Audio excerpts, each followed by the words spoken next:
Mencionar la fuente más grande de parálisis social que nos detiene de movernos hacia nuevas metodologías de salud personal, sostenibilidad global y progreso en este planeta.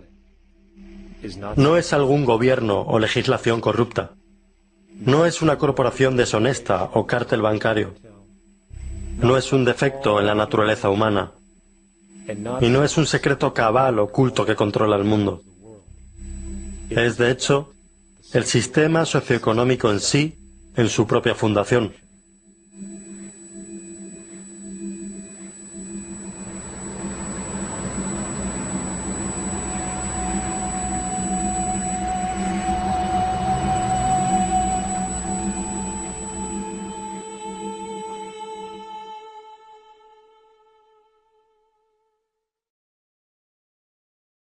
Imaginemos por un momento que tuviéramos la opción de rediseñar la civilización humana desde sus cimientos. ¿Qué tal si, hipotéticamente hablando, descubriéramos una réplica exacta del planeta Tierra y la única diferencia entre este nuevo planeta y nuestro planeta actual fuese que la evolución humana nunca ocurrió? Sería un cuadro en blanco. Ni países, ni ciudades, ni contaminación, ni republicanos. Tan solo un entorno impoluto y abierto. ¿Qué haríamos entonces? Bien, primero necesitamos una meta, ¿cierto?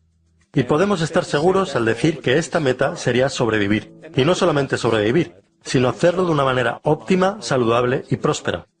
La mayoría de la gente, de hecho, desea vivir y preferiría hacerlo sin tener que sufrir. Por lo tanto, la base de esta civilización debe ser de apoyo y por consiguiente sostenible para la vida humana cuanto sea posible, tomando en cuenta las necesidades materiales de todas las personas del mundo y a la vez intentando eliminar cualquier cosa que pudiera dañarnos a largo plazo. Con esa meta de sostenibilidad máxima entendida, la siguiente pregunta concierne a nuestro método. ¿Qué tipo de enfoque tomamos? Bueno, veamos. La última vez que me fijé, la política era el método de operación social en la Tierra. Entonces, ¿qué nos dicen las doctrinas de los republicanos, liberales, conservadores o socialistas sobre el diseño de la sociedad? Absolutamente nada. Bien, entonces, ¿qué hay de la religión? Seguramente el gran creador tuvo que haber dejado unos planos en algún lugar. No, nada que pueda encontrar. Bueno, veamos, ¿qué nos queda? Parece que algo llamado ciencia. La ciencia es única porque sus métodos exigen que las ideas propuestas no solo sean probadas y repetidas, sino que todo lo que la ciencia propone es también inherentemente falsable. En otras palabras, a diferencia de la religión y la política, la ciencia no tiene ego, y todo lo que sugiere acepta la posibilidad de resultar erróneo finalmente. No se ata a nada y evoluciona constantemente. Bueno, eso suena bastante natural para mí. Entonces, basándonos en el estado actual del conocimiento científico a principios del siglo XXI, junto con nuestra meta de máxima sostenibilidad para la población humana, ¿cómo empezamos el proceso mismo de construcción? Bueno, la primera pregunta que hacer es, ¿qué necesitamos para sobrevivir? La respuesta es, por supuesto, recursos planetarios. Ya sea el agua que bebemos, la energía que usamos o las materias primas que utilizamos para crear herramientas y refugio, el planeta alberga un inventario de recursos, muchos de los cuales se requieren para nuestra supervivencia. Así que, dada esa realidad, se vuelve crítico averiguar qué tenemos y dónde está. Esto significa que debemos llevar a cabo una investigación.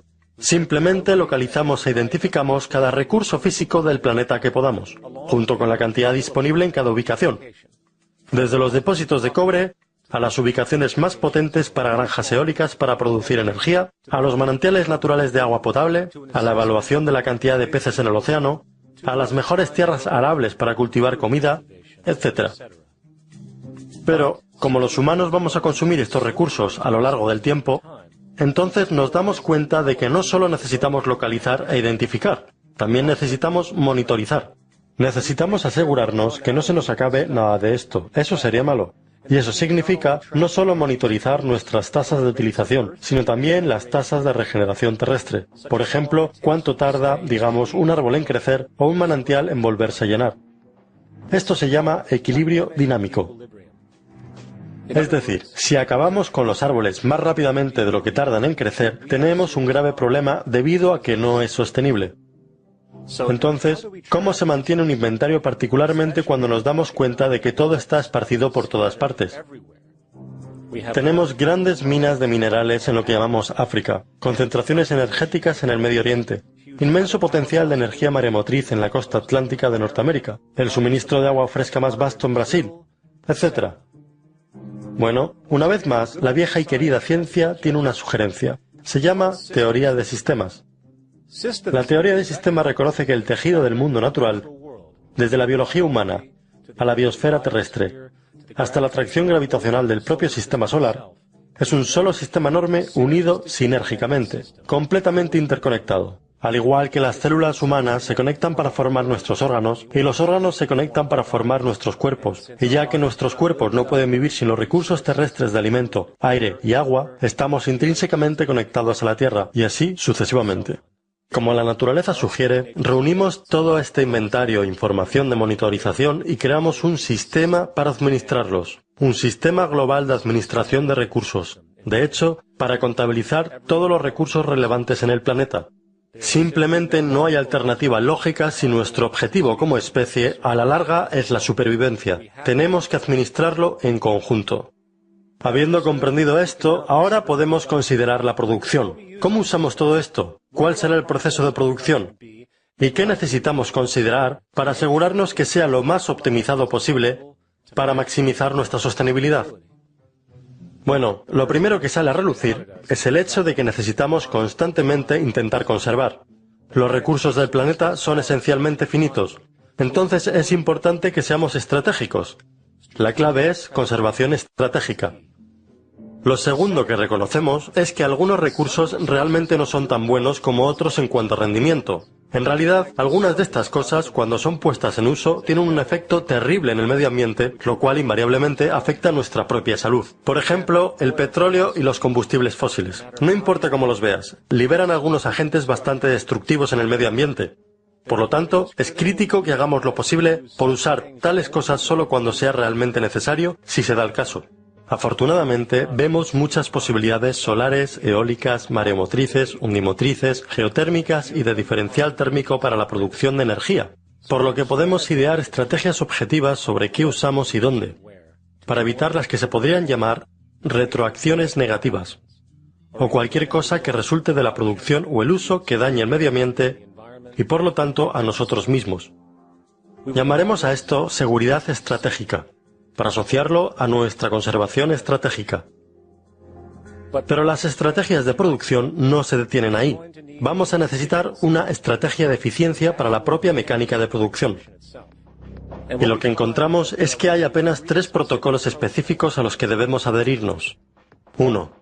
Cada bien que producimos debe ser diseñado para durar tanto como sea posible. Naturalmente, cuantas más cosas se estropeen, más recursos necesitaremos para reemplazarlas y más desperdicio será producido. 2. Cuando las cosas se estropeen, o dejen de ser útiles por cualquier motivo, es crítico que cosechemos y reciclemos tanto como podamos. De modo que el diseño productivo debe tener esto en consideración directamente en las etapas iniciales. 3. Las tecnologías de evolución rápida, como la electrónica, que son sometidas a las más altas tasas de obsolescencia tecnológica, necesitarían ser diseñadas para prever y acomodar actualizaciones físicas. Lo último que queremos hacer es desechar un sistema informático completo solo porque se ha dañado una sola parte o es obsoleto. Así que simplemente diseñamos los componentes para ser fácilmente actualizados pieza a pieza, estandarizados y universalmente intercambiables, presagiado por la actual tendencia de cambio tecnológico. Y cuando nos damos cuenta de que los mecanismos de la preservación estratégica, la seguridad estratégica y la eficiencia estratégica son puramente consideraciones técnicas desprovistas de cualquier opinión humana o parcialidad, simplemente programamos estas estrategias en un ordenador, el cual puede sopesar y calcular todas las variables relevantes, permitiéndonos llegar siempre al método más favorable para la producción sostenible basado en los conocimientos actuales. Y aunque podría sonar complejo, en realidad es una calculadora glorificada, sin mencionar que dicha toma multivariada de decisiones y dichos sistemas de monitorización ya están siendo utilizados alrededor del mundo para propósitos aislados. Simplemente hay que expandirlo. Ahora bien, no solo tenemos nuestro sistema de administración de recursos, sino que también un sistema de administración de producción, los cuales son fácilmente automatizados por el ordenador para maximizar la eficiencia, la preservación y la seguridad. La realidad informativa es que la mente humana o incluso de un grupo de humanos no puede seguir lo que necesita seguimiento. Debe ser realizado por ordenadores y eso es posible. Y esto nos lleva al siguiente nivel, la distribución. ¿Qué estrategias de sostenibilidad tienen sentido? Bueno, ya que sabemos que la distancia más corta entre dos puntos es una línea recta, y que se requiere energía para propulsar máquinas de transporte, cuanto más corta la distancia de transporte, mayor será la eficiencia. Producir bienes en un continente y enviarlos a otro solo tiene sentido si los bienes en cuestión simplemente no pueden ser producidos en el área deseada.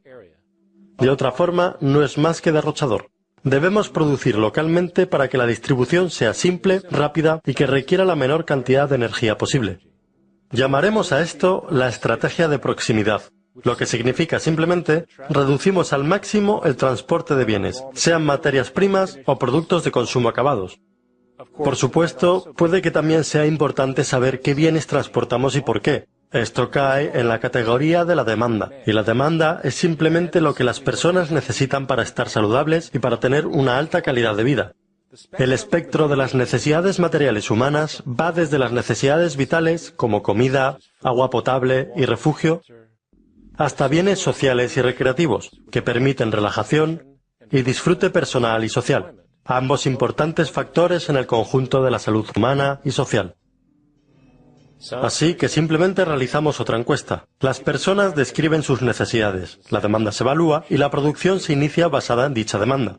Y puesto que los niveles de demanda de diferentes bienes fluctuarán naturalmente y cambiarán en diferentes regiones, debemos crear un sistema de monitorización de demanda-distribución para evitar la sobreproducción o la escasez. Por supuesto, esta idea no es nueva. Se utiliza en las principales cadenas de tiendas actualmente para asegurar que su inventario se mantiene al día. Solo que esta vez vamos a monitorizar globalmente. Pero espera un poco. No podemos entender completamente la demanda si no tenemos en cuenta el uso real del bien en sí mismo. ¿Es lógico y sostenible que cada ser humano tenga, digamos, una de cada cosa que se produce, sin importar su uso? No, eso sería, sencillamente, derrochador e ineficiente. Si una persona tiene necesidad de un bien, pero esa necesidad dura solo, por ejemplo, 45 minutos al día de media, sería mucho más eficiente que ese bien estuviese disponible para ellos y para otros cuando lo necesitasen. Muchos olvidan que no es el bien lo que quieren, sino el propósito que sirve ese bien. Cuando entendemos que el bien en sí mismo solo es tan importante como su utilidad, vemos que la restricción externa, o lo que podríamos llamar hoy propiedad, es extremadamente derrochador y medioambientalmente ilógico en un sentido fundamental y económico. Así que necesitamos concebir una estrategia llamada acceso estratégico. Esta sería la base para nuestro sistema de monitoreo de demanda-distribución, el cual garantiza que podamos satisfacer la demanda de las necesidades de la población para acceder a lo que sea que necesiten cuando lo necesiten.